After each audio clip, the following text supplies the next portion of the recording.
کیا آپ نے کبھی سنا ہے کہ کسی کو مرنے کے بعد سزا سنائی گئی ہو، اس پر عمل درآمد کے لیے اس کی قبر جیل کے اندر بنا دی گئی ہو؟ جی ہاں، ایسا ہی ایک واقعہ آج سے 90 سال پہلے برطانوی دور حکومت میں اس وقت کے صوبہ سرحد کے ضلع بنوں کے علاقے سپینہ تنگی میں پیش آیا تھا۔ 24 اگست 1930 کو برطانوی اہلکاروں نے ایک احتجاجی مظاہرے پر فائرنگ کی تھی، جس کے باعث 80 افراد ہلاک ہو گئے تھے، جبکہ سینکڑوں زخمی ہوئے اور لوگوں کی بڑی تعداد میں گرفتاری بھی عمل میں لائی گئی۔ برطانوی راج کے دوران 1930 میں تشدد کے 3 بڑے واقعے پیش آئے جو چند ماہ کے وقفے سے پیش آئے۔ ان میں ایک پشاور کے تاریخی بازار قصہ خوانی میں پیش آیا تھا، جبکہ ضلع مردان کے علاقے میں اسی طرح کے پرتشدد واقعے میں متعدد افراد کو ہلاک کر دیا گیا تھا۔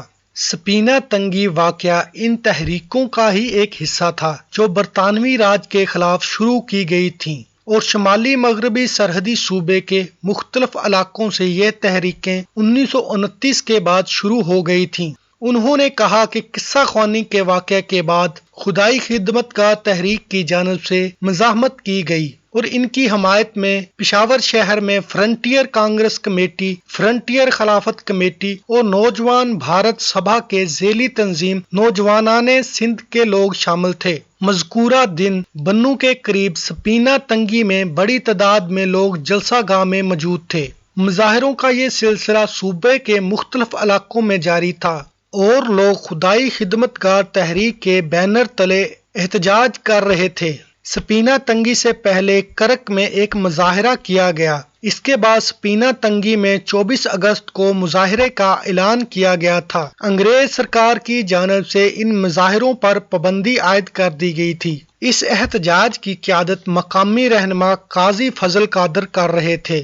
ضلع بنوں سے تعلق رکھنے والے عبد الناصر خان نے بتایا کہ سپینہ تنگی سے پہلے اس علاقے کے دیگر مقامات پر بھی جلسے منعقد کیے گئے تھے، اور وہ سب پرامن رہے تھے۔ انہوں نے بتایا کہ سپینہ تنگی میں بھی لوگ پرامن تھے، اور ان سے اسلحہ مقامی انتظامیہ نے لے لیا تھا۔ قاضی فضل قادر اس علاقے کی ایک معروف شخصیت تھے۔ ان کے پیروکار صرف بنوں ہی میں نہیں، قریبی علاقوں میں بھی تھے۔ مظاہرے کے دوران انگریز کیپٹن اشرافٹ وہاں پہنچے، اور سٹیج پر انہوں نے قاضی فضل قادر سے بات چیت شروع کی، جس سے دونوں میں تلخ کلامی ہوئی، اور کیپٹن اشرافٹ نے ان پر فائر کر دیے۔ کہا جاتا ہے کہ ایک نوجوان احمد خان چندن وہاں موجود تھے۔ ان کے پاس درانتی تھی، جس سے انہوں نے انگریز کیپٹن پر حملہ کر دیا، جس کے بعد سرکار کی جانب سے اندھا دھند فائرنگ کی گئی، جس سے بڑی تعداد میں ہلاکتیں ہوئی تھیں۔ اس کے بعد وہاں موجود لوگ اشتعال میں آئے، لیکن لوگوں کے پاس کوئی اسلحہ نہیں تھا، اس لیے سرکار کا کوئی نقصان اس وقت نہیں ہوا۔ قاضی فضل قادر کو زخمی حالت میں گھسیٹ کر لے جایا گیا، اور ڈومیل پولیس تھانے میں وہ دم توڑ گئے، مگر برطانوی اہلکار اتنے غصے میں تھے کہ ان کی میت ورثہ کے حوالے نہیں کی گئی، بلکہ جیل کے اندر انہیں دفن کر دیا گیا تھا۔